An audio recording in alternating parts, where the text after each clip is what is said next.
Assalamualaikum warahmatullahi wabarakatuh. Bismillah, alhamdulillah, wassalatu wassalamu ala rasulillah Sayyidina wa maulana Muhammad ibn Abdillah wa ala alihi wa sahbihi wa mawala amma ba'du.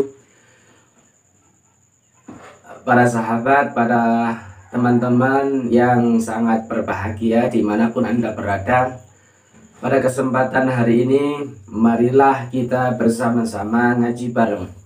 Ngaji bersama-sama kitab Uqudul Jen.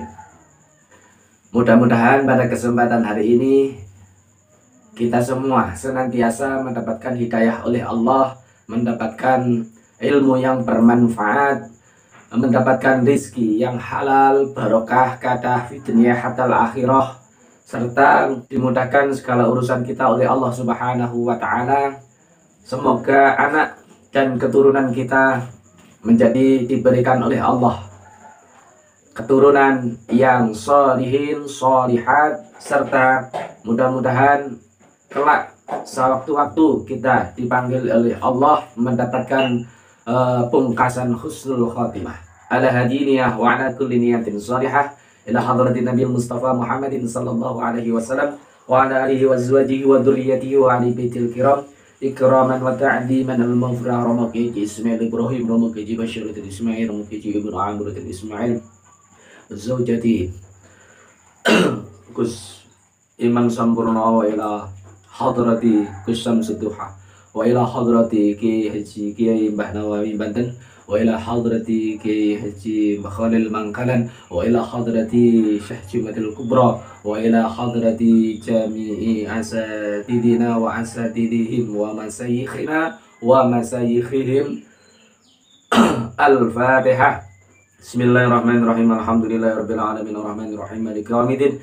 Iyyaka na'budu wa iyyaka nasta'in ihdinas siratal mustaqim siratal ladzina an'amta 'alaihim ghairil maghdubi 'alaihim waladdallin. Rabbi ighfirli wa liwalidayya amin. Bismillahirrahmanirrahim. Al-faslu utawi fasal al-awwalu kang awal iku fi bayani huquqiz zaujati ing dalem mertelakaken pira-pira hae bojo wadon. Al-wajibati kang wajib ala zauji ing atase bojo lanang.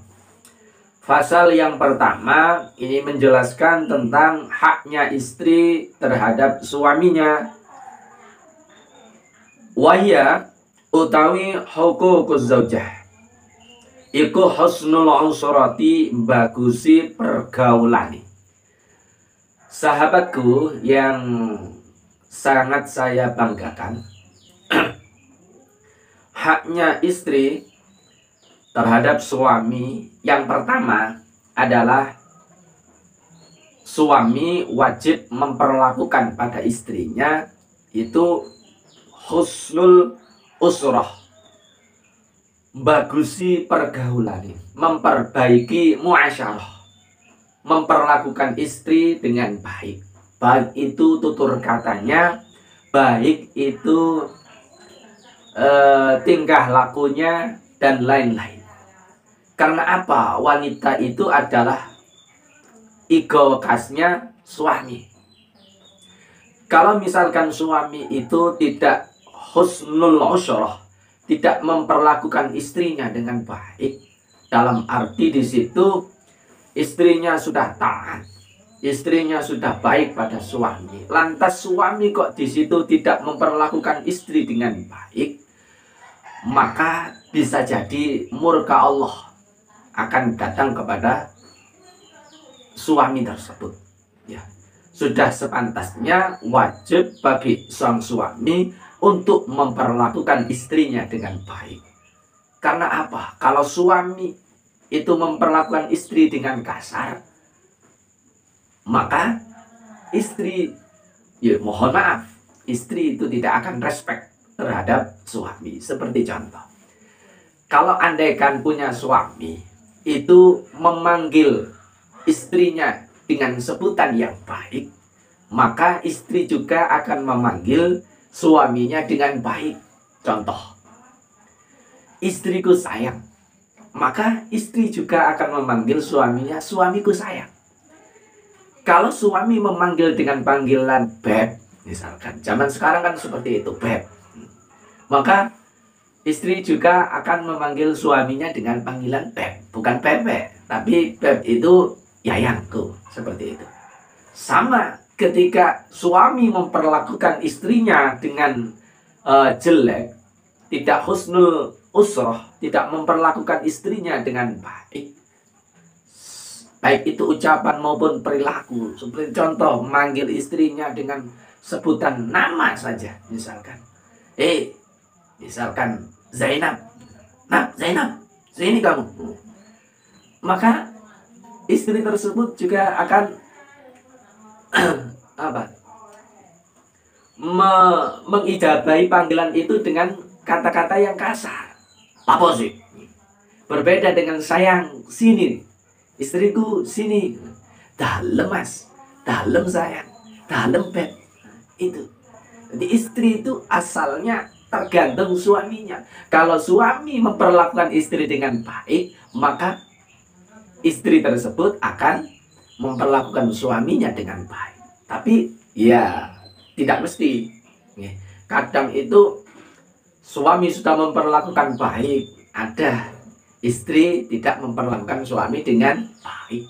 Maka itu disebut bukan istri yang solihah, tapi istri yang tolihah, istri yang lanjut. Ya. Makanya Rasulullah mengatakan ad-dunya mata'un. Rasulullah pernah mengatakan ad-dunya mata'un. Dunia itu adalah perhiasan. Wa khairu mata'iha al-mar'atus solihah.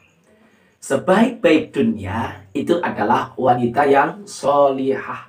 Lah, lantas bagaimana kalau mendapatkan istri yang tidak solihah? Maka kewajiban suami untuk menjadikan istrinya menjadi istri yang solihah.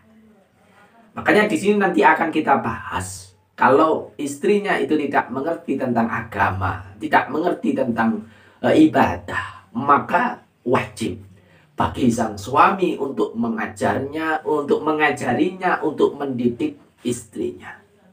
Itulah. Jadi kan sudah jelas. Wa'ashiru, kalau Al-Qur'annya itu sudah jelas. Wa'ashiruhunna bil ma'ruf. Perlakukanlah istri-istrimu dengan baik. Pergaulilah istrimu dengan baik. Makanya istri-istri Rasulullah itu meskipun banyak, tetapi beliau memperlakukan istri dengan baik. Sehingga suatu ketika memanggilnya Aisyah itu dengan panggilan apa? Panggilan ya Humairah. Apa itu artinya? Wahai wanita yang kemerah-merahan pipinya. Itu. Lanjutnya, wa mu'natuz zaujati lan aweh ongkos bojo wadon. Jadi setiap hari itu suami wajib memberikan istrinya uang atau istilahnya membelajani. Wa mahruha lan mahari zaujah utawa mas kawine. Jadi makanya kalau dalam nikah itu ada mahar. Maka mahar itu wajib dilakukan, wajib dilaksanakan suami terhadap istrinya. Wal qasmu lan gilir. Selanjutnya, apabila mempunyai istri lebih dari 1, 2, 3, maksimal 4, maka di situ suami wajib menggilir terhadap istri-istrinya. Jadi gak boleh. Jadi sing mbok enom paling akeh, tidak boleh. Dia harus adil. Wa ta'limuha lan mulangi zaujah ma ing barang atau perkara yahtaju kang butuh sapa wadon ilaihi maring emah bayane min furudil ibadati saking pira-pira fardune pira-pira ibadah. Jadi istri mempunyai hak kepada suaminya untuk diajari, untuk diulangi sesuatu yang dibutuhkan oleh istrinya tersebut. Termasuk yang pertama adalah ibadah yang wajib, ibadah fardu. Maka sudah sepantasnya suami itu harus mampu mengajarkan, mendidik kepada istrinya. Bila mana istrinya itu tidak mengerti tentang fardu atau ibadah yang wajib. Seperti halnya sholat misalkan. Misalkan kita ketika sholat berjamaah, ternyata kok nang kuno misalkan rukuhnya itu kurang pas. maka suami harus mengingatkannya. Bila mana misalkan sholatnya itu kurang sempurna, maka suami mengingatkan. Bila mana ibadah-ibadah yang lain seperti halnya puasa. Di puasa itu ada puasa fardu, ada puasa sunnah. Kalau puasa fardu itu bagaimana? Ya, puasa fardu tentu adalah puasa Ramadan. Ya. Wa sunaniha lan piro-piro sunah ibadah. Misalkan sunnah-sunnahnya wudhu bagaimana? Ketika minta diajari ya harus mengajari suaminya. Sunnahnya sholat bagaimana? Sunnahnya tata cara sebelum sholat itu bagaimana? Dan seterusnya. Sama seperti puasa. Puasa itu juga ada puasa sunnah. Kalau puasa sunnah, itu istri harus meminta izin dulu kepada suami. Misalkan puasa sunnah, puasa Senin Kamis. Ya. Maka istri harus minta izin. Ya, atau misalkan, Mas, besok kalau saya mau puasa sunnah, dibolehkan ya? Kalau diizinkan oleh suami, boleh. Ya, selama di situ tidak tidak bertentangan. Misalkan istri mengandung hamil muda, ya, hamil muda, kemudian suami khawatir dengan janinnya, maka sang suami jangan dulu, nanti kalau sudah agak besar baru boleh puasa, misalkan. Maka di situ istri tidak boleh puasa. Walau ghairu mu'akkadatin, lan senajan sunnah kang ora di mu'akkadakan, sunnah yang tidak dianjurkan. Nih, jadi ada sholat sunnah. Kalau sunnah itu sholat duha, itu sunnah yang dianjurkan, yang mu'akkad. Kalau sunnah yang tidak mu'akkad itu sholat hajat, itu sholat yang tidak dianjurkan. Kalau yang dianjurkan sholat duha, sholat idul fitri, sholat idul adha, dan sholat sunnah rawatib. Apa sholat sunnah rawatib itu? Sholat yang sholat yang mengiring-iringi sholat fardu, yang dinamakan sholat qobliyah, sholat sebelum fardu, sholat sunnah ba'diyah, sholat sunnah yang dikerjakan setelah sholat fardu. Itu. Wa mimma lan saking barang ya ta'allaqu kan berhubungan apa ma bil haili kelawan haid. Jadi suami itu wajib mengajari istrinya tentang sesuatu yang berhubungan dengan haid. Bila mana tidak mampu, maka suami harus menyuruh atau mengizinkan istrinya untuk mencari ilmu yang berhubungan dengan haid. Itu. Wa min wujubi ta'atihi lan saking pira-pira wajib taate zahud. Fima ing dalam barang laisa kang ora ana apa ma, ora ana iku bimaksiatin kelawan maksiat. Jadi suami itu harus mengajarkan kepada istrinya wajib taat terhadap suaminya. Jadi sesuatu yang diperintahkan oleh suami, maka istri itu wajib melaksanakannya selama perintah tersebut tidak maksiat, tidak bertentangan dengan Allah, tidak bertentangan dengan agama. Itu. Rasulullah mengatakan, ad-dunya mata'un wa khairu mata'iha al-mar'atus sholihah. Jadi beruntung sekali suami yang memiliki istri yang sholihah, karena sejatinya dunia itu adalah perhiasan, dan sebaik-baik perhiasan dunia adalah istri yang sholihah. Buat apa mempunyai sesuatu yang diinginkan terpenuhi, akan tetapi punya istri yang tidak sholihah? Jadi itu adalah keterangan yang singkat, pasal yang pertama yang menjelaskan tentang haknya istri terhadap suaminya.